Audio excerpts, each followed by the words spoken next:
को मार दिया।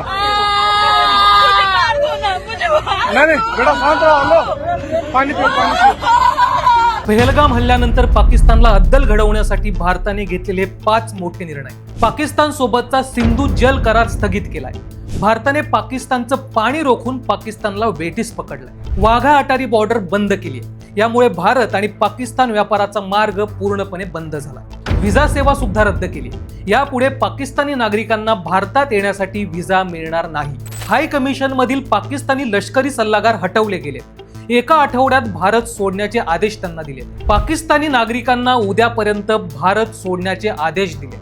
पाकिस्तानी नागरिकांना भारतात आता राहता येणार नाही. हे 5 निर्णय पाकिस्तानच्या घशाला कोरड पाडणारे, पाकिस्तानची आर्थिक कोंडी करणारे आणि सगळ्याच दृष्टीने पाकिस्तानचं कंबरड मोडणारे आहेत. पाकिस्तान आता तरी दहशतवाद्यांविरुद्ध काही ठोस पावलं उचलणार का, याकडे सगळ्यांचंच लक्ष लागलंय. पुढील अपडेटसाठी जबरी खबरीला नक्की फॉलो करून ठेवा.